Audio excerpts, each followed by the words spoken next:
What is the most valuable asset in your business? Welcome back to the TSA Weekly Podcast. I'm Kelly, and this week we're talking about investing your most valuable business asset wisely, but you might be surprised to learn that it's not money. So, what asset am I talking about? Well, it's the only one that you can't replenish. It's your time. But before we dive into this, make sure you like this video, subscribe to the channel if you haven't already, and ring that little notification bell so that you never miss a tutorial or upload. Okay, so the quote that got me going on this topic this week is from Naval Ravikant, and I really hope I'm saying his name right. I had never heard of him, and I'm starting to think I might have been living under a rock because he's kind of a big deal, but somehow I never came across him before now. But the quote that I saw that really got me thinking, it goes along the lines a lot of what we've been talking about the last few weeks. What he said was, your time is your most valuable asset. Invest it wisely. But who is Naval and why do we care?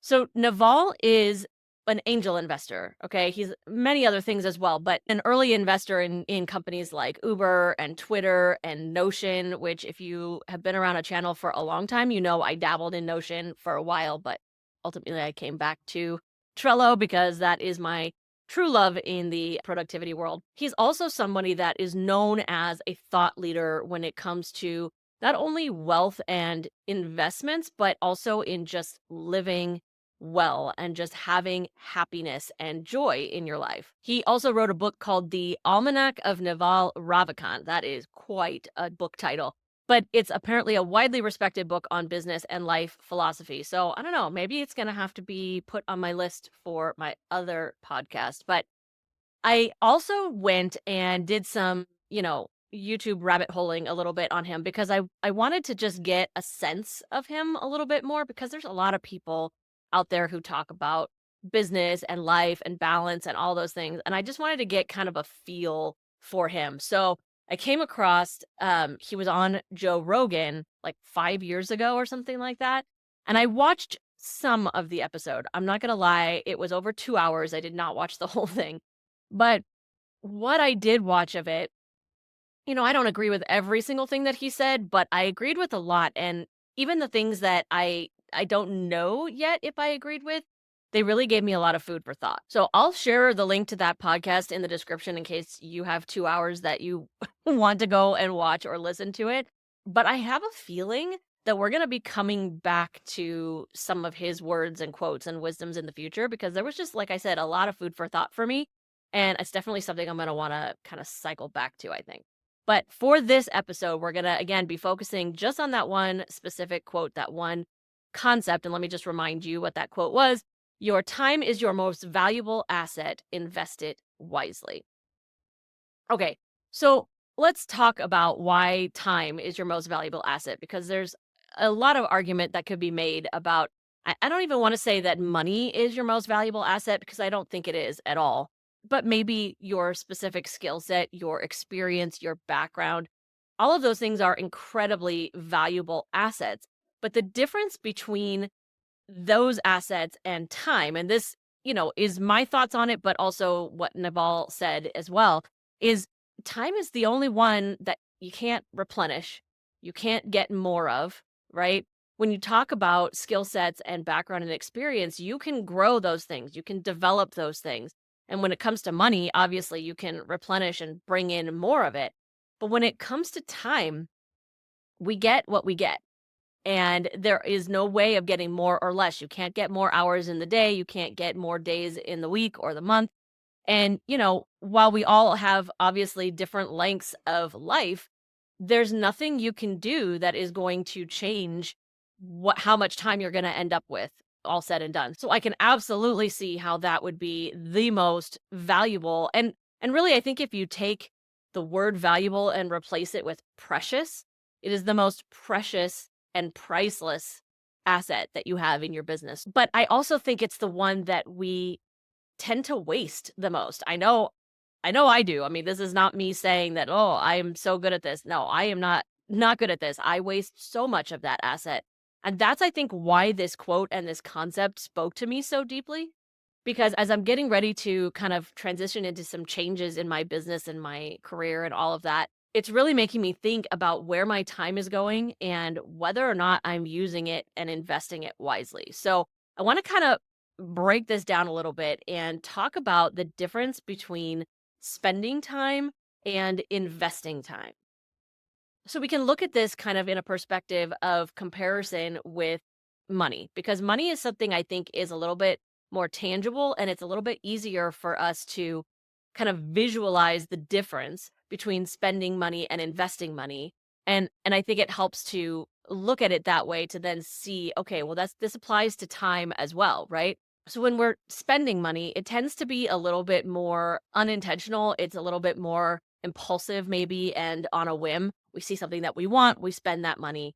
And look, there are going to be situations where we need to spend both time and money in a way that may not bring us a return.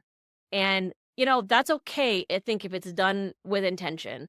But I think ultimately we need to be thinking about, okay, well, what is the potential return on this spend on this? In that case, I would call it an investment, right? So spending money is a little bit more obvious. It's a little bit more frivolous. It's buying things that maybe we don't need or that, we kind of want. And sure, they can have a benefit in our business, but they're not necessarily making an impact. When it comes to, like, I think of one of the first things that comes to mind for me would be like as a content creator, spending money on upgrading equipment and things like that when you don't really have that need. I mean, the tools that you have at your disposal when you first get started, like a smartphone, most of us have that to begin with.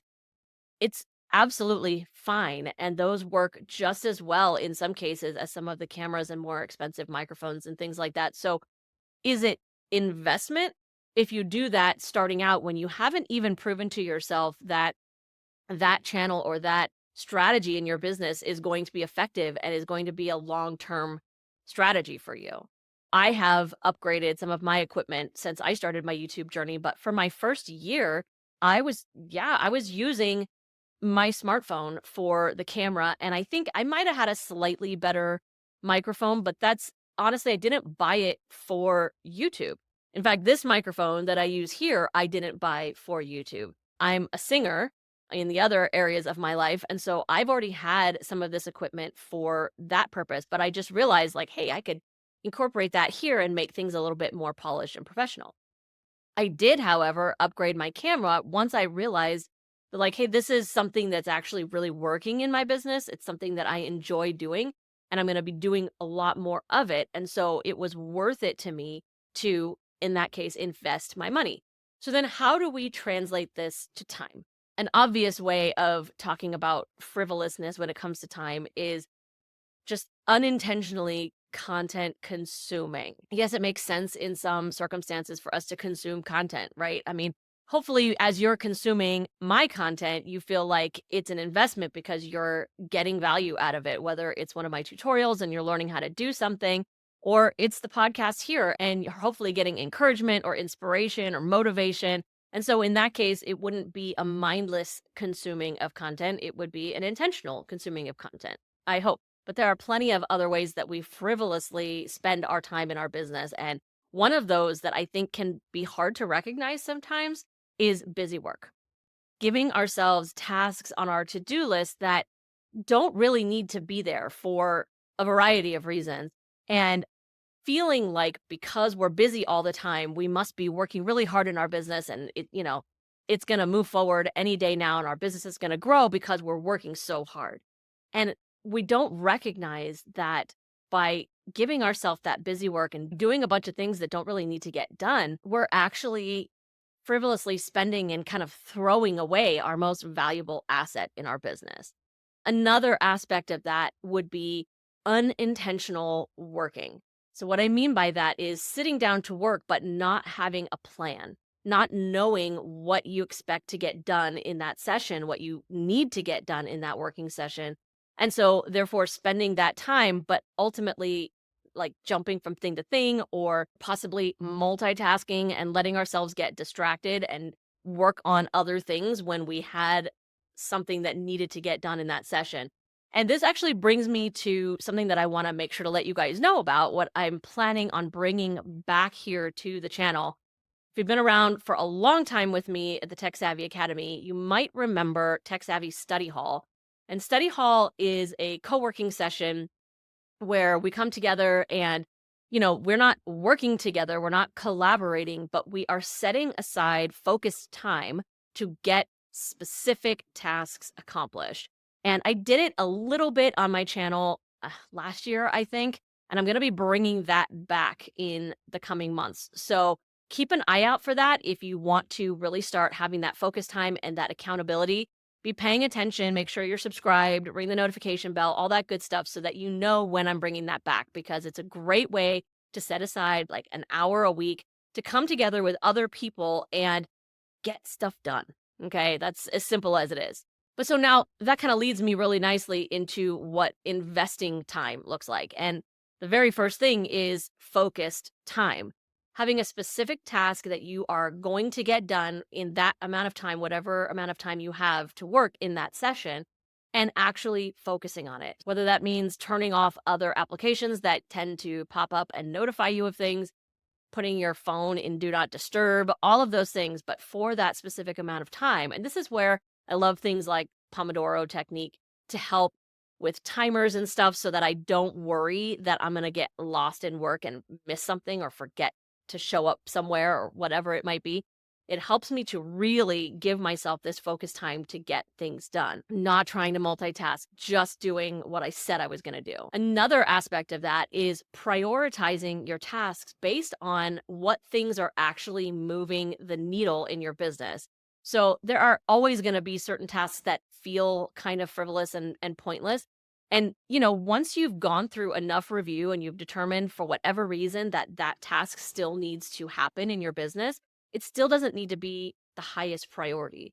So really spending time prioritizing your tasks and knowing what needs to get done and being able to see the impact of those tasks goes a long way towards investing time versus spending time, which then leads into one of the things that I'm going to be talking about a little bit more in a minute, but having weekly sessions to triage the tasks that are on your list and determine what priorities they have and schedule them into your week appropriately. And then the last thing that I would mention that I think sometimes gets overlooked because it may not feel as impactful, but setting aside intentional time for continued learning, to always be growing your skill sets in your business in whatever capacity is going to be the most beneficial for your business. So let's talk about the practical stuff. How do you start making that switch? And we've talked about a lot of these things a lot in the last few weeks, so I'm not going to go into detail on them. I'm just going to mention them, and I'll make sure to link all of the recent videos in the description so that you can go and find them and dive a little bit deeper if you need to.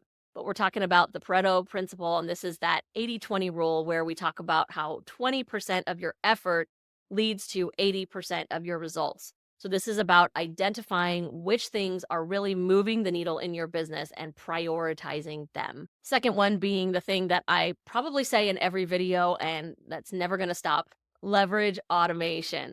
When you determine that there are tasks that are impactful in your business, but don't really require your personalized attention, or maybe are just repetitive and have a really clear set of rules, then leverage automation so that they get done, but you have more time to focus on the things that actually require your personal attention. We talk about this a lot too, but being willing to give up the good in order to go for the great. And this is, again, about learning how and when to say no to things so that you make room and space for the things that ultimately really matter to you, both in your business and in your life. And then this last one we haven't really touched on as much here on the channel, but I saw it attributed to Naval, and it really kind of, it needs to be talked about. And that is prioritizing building what he calls long-term assets. So this would be like evergreen products or services that you can sell, setting up automated funnels and things like that, creating long-term solutions in your business. So if you see something that is consistently eating up a lot of your time, it is worth it to invest a little bit of extra time into setting that up in a way that it will, over the long haul, take less of your time. So this is where kind of that automation piece comes back to mind for me, that yes, it takes time to set up automated systems in your business, but when you invest time in doing that with the right priorities in mind, then it has such a huge impact on your long-term personal and time freedom, and it makes it worth it, even though it feels like a chunk of time at the beginning. This is also a great application to focusing your business strategies on things that help you to be able to earn at least some of your income while you sleep. So, okay, where do you start? This is a lot of great information. It's a lot of do this, do this, do this. But like, if you're like me, you need practical steps. What is my next step? So here are a few possible next steps that you could take. First one being audit your time. If you haven't done this yet, I've talked about it a bit recently.